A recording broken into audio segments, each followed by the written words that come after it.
Bonjour, nous reprenons notre module d'optique géométrique avec un chapitre 5 sur l'étude des lentilles.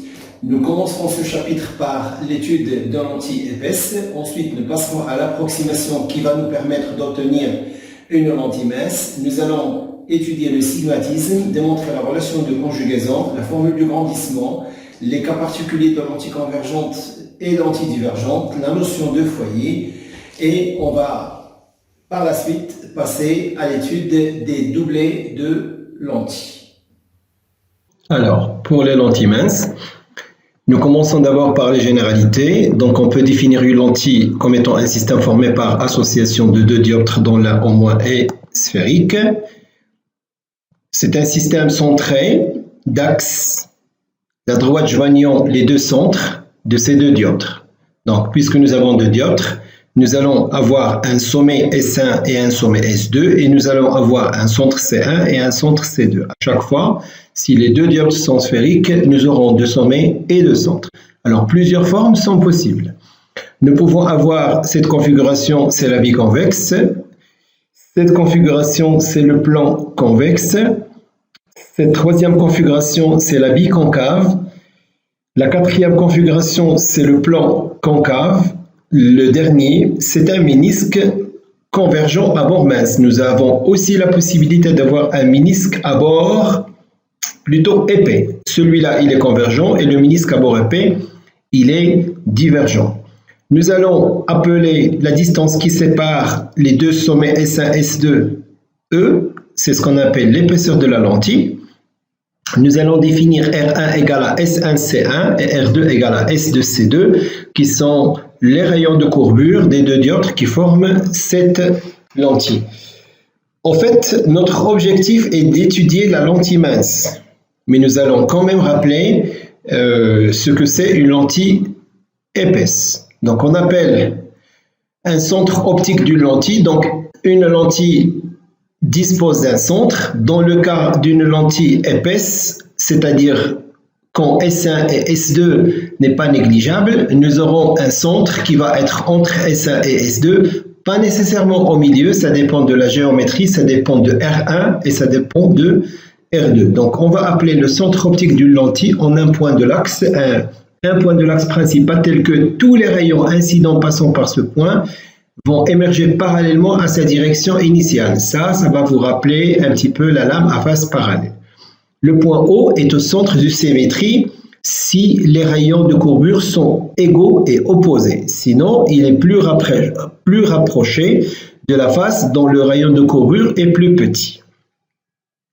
Évidemment, pour parler du stigmatisme, nous ne pouvons pas parler de stigmatisme rigoureux, mais nous pouvons approcher les lentilles par un stigmatisme dans les conditions d'approximation de Gauss, c'est-à-dire considérer une lentille de faible ouverture, un objet petit plan perpendiculaire à l'axe optique et considérer des angles qui sont petits d'incidence, c'est-à-dire des objets de faible étendue.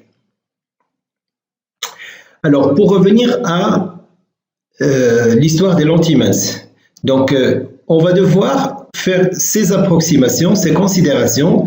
Donc, une lentille est dite mince si son épaisseur E est faible par rapport au rayon de courbure. Donc, elle est faible par rapport à R1 et par rapport à R2. Et donc, elle est faible par rapport à la valeur absolue de R1 moins R2.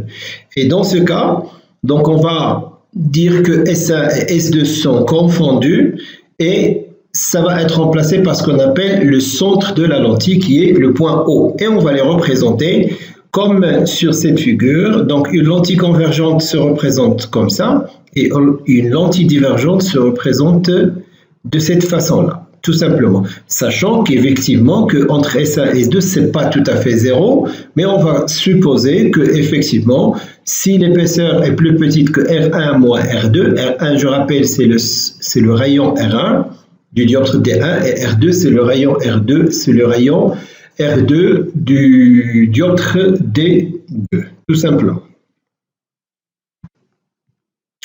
Alors, pour parler des foyers, donc je vais parler plutôt donner ce qu'on appelle la notion de foyer dans le cas d'une lentille épaisse, qu'on peut montrer au cas où nous aurions traité les systèmes centrés. Nous pouvons montrer tout simplement pour une lentille que 1 sur f' égale à n-1 facteur de 1 sur r1 moins 1 sur r2 plus e facteur de n1 moins n-1 au carré sur n r1 r2.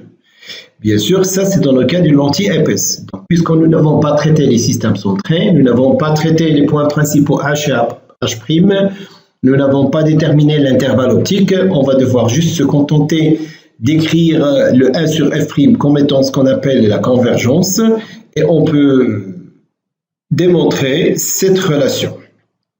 Évidemment, si S1 est confondu avec S2 et confondu avec O, on va avoir 1 sur f' égale tout simplement n-1 facteur de 1 sur R1 moins 1 sur R2. Pourquoi je donne ça? Parce que plus loin, quand on va étudier l'œil, la loupe et le microscope, j'aurai besoin justement de cette expression de convergence 1 sur f' qui est égale à n-1 facteur de 1 sur R1 moins 1 sur R2.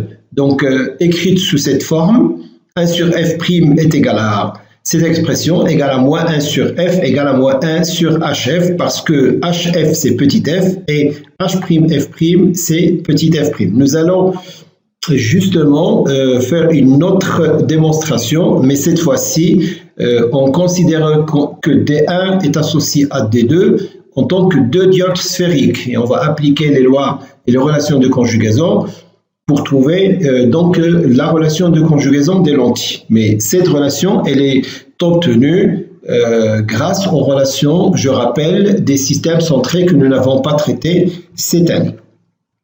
Alors, la relation de conjugaison, je considère cette lentille mince comme étant une association du dioptre D1, bien sûr avec un centre C1 qui se trouve plutôt sur ma droite, d'un dioptre D2 avec un centre C2 qui se trouve à ma gauche. Je note S1 et S2 et je prends O le centre de cette lentille. Bien évidemment, je prends un point objet qui se trouve dans l'espace des objets réels et on va supposer que A' c'est son image qui se trouve de ce côté-là, bien évidemment, en essayant de prendre le point A bien avant le foyer objet pour cette lentille biconvexe qui est convergente. L'image va être réelle, située dans cet espace.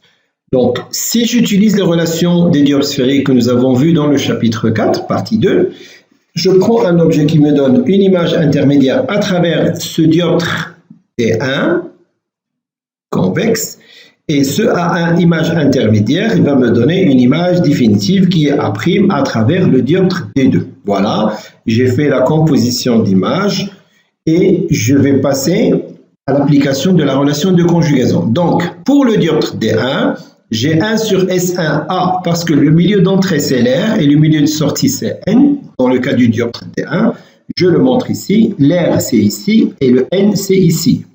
Pour le dioptre D1, j'ai 1 sur S1 l'objet, et vous voyez, là, ça c'est l'objet et l'image c'est A1, d'accord, moins l'indice de sortie sur S1, S1 c'est le sommet du dioptre D1, et l'image intermédiaire. Donc c'est est égal à 1 moins N sur S1 C1, c'est le rayon de courbure du dioptre D1. Et pour le dioptre D2, je suis dans le vert et je vais sortir vers l'air. Donc le milieu d'entrée c'est N et la sortie c'est l'air. Et j'ai S2 comme sommet et j'ai R2 comme rayon. Donc je vais appliquer l'indice d'entrée sur S2A1 parce que l'objet va être A1 moins 1 l'indice de sortie qui est l'air qui se trouve ici sur S2A' qui est l'image définitive est égal à N-1 sur S2C2. Or, si la lentille est mince, alors S1 égale, ou plutôt équivalent à S2, équivalent à O. Je vais remplacer dans ces expressions S1 par O, S1 par O et S1 par O, S2, S2, S2 par O, et je vais aboutir. L'équation 1 va donner 1 sur OA moins 1 sur OA', qui est égal à 1 moins N, facteur de 1 sur S1C1 moins 1 sur S2C2.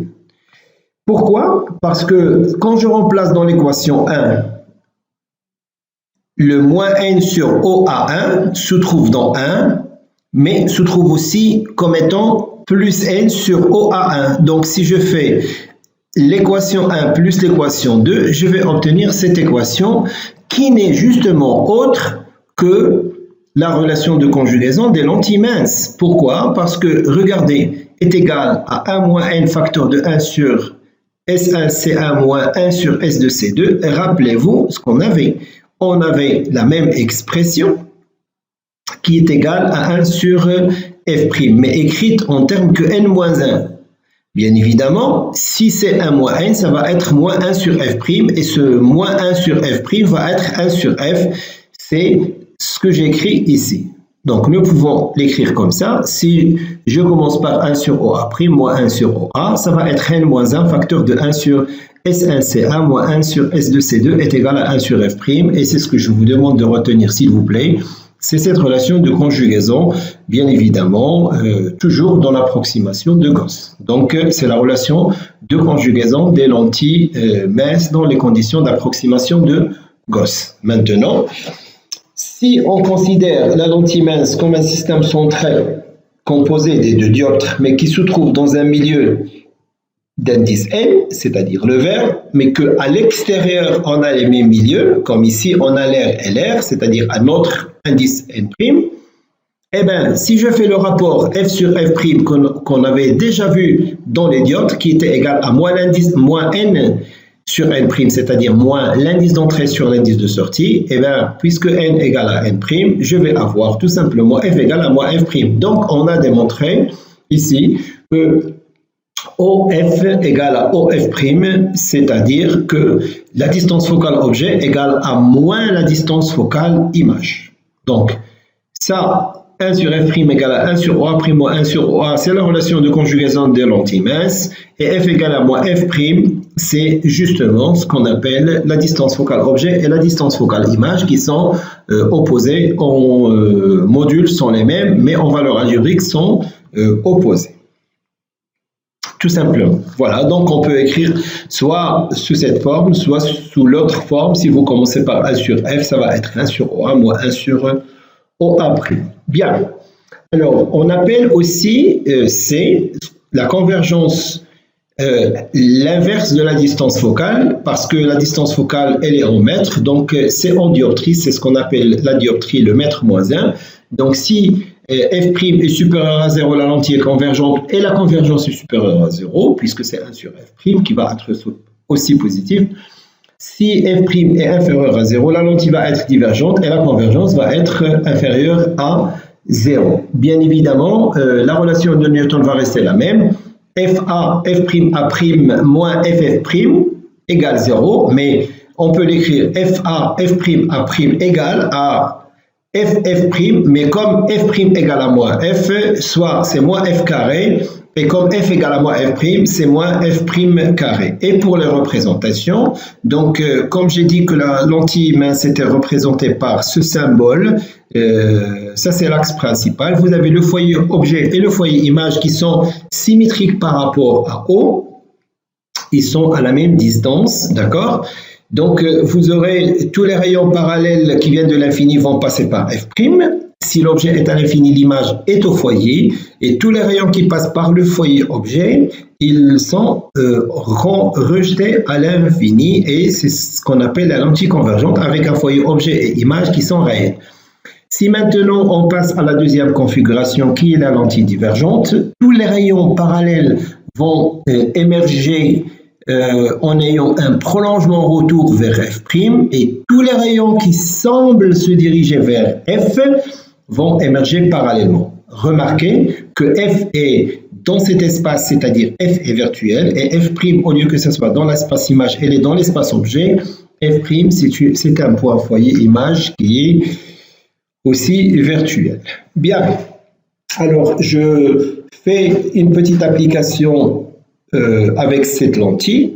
Donc je prends un objet AB, je construis son image, je le prends juste avant F, donc je prends le rayon parallèle qui passe par F', celui qui passe par O, un point de stigmatisme rigoureux, c'est le centre qui n'est pas dévié, va me donner l'image B' de B Et comme l'objet est sur l'axe principal perpendiculaire, petit perpendiculaire à l'axe principal, l'image va être renversée et je vais avoir un gamma négatif puisque l'objet est vers le haut et l'image elle est vers le bas, pour une lentille convergente bien évidemment. Donc en utilisant juste les triangles semblables, on peut montrer que gamma égale à OA' sur OA ou P' sur P, comme pour la série de travaux dirigés. Bon, je reporte sur ce slide une application, en fait c'est une simulation qui se trouve sur Internet, que vous pouvez consulter pour pouvoir déplacer l'objet entre l'infini et le foyer, et vous aurez des images qui sont renversées plus grandes, avec gamma négatif, mais en module supérieur à 1. Si l'objet est sur le foyer, l'image elle est à l'infini, d'accord? Les rayons qui vont émerger vont être parallèles. Si l'objet se trouve de ce côté-là, vous allez avoir un objet virtuel et vous allez donc construire aussi l'image A'B', et vous pouvez aussi avoir l'objet qui se trouve entre F' et l'infini, et vous aurez une autre position de l'image et une autre nature de l'image A'B'. Alors, la dernière partie de ce chapitre, c'est ce qu'on appelle les doublés de lentilles. Tout simplement, donc avec les lentilles, on fabrique des systèmes optiques, on fabrique des instruments, bien évidemment. On peut associer deux lentilles, trois lentilles, voire même plusieurs lentilles, et plusieurs types de lentilles, convergentes, convergentes, convergentes, divergentes, divergentes, divergentes ou divergentes, convergentes. Donc, le doublé de lentilles, c'est l'association de deux lentilles minces placées dans un même milieu d'indice n. Donc, si on désigne par F'1, F'2 les distances focales images des deux lentilles et par E la distance entre le centre O1 et le centre O2, je vais définir l'épaisseur du doublet. Ce n'est pas l'épaisseur de la lentille, s'il vous plaît, c'est l'épaisseur du doublet O1, O2 en valeur algébrique.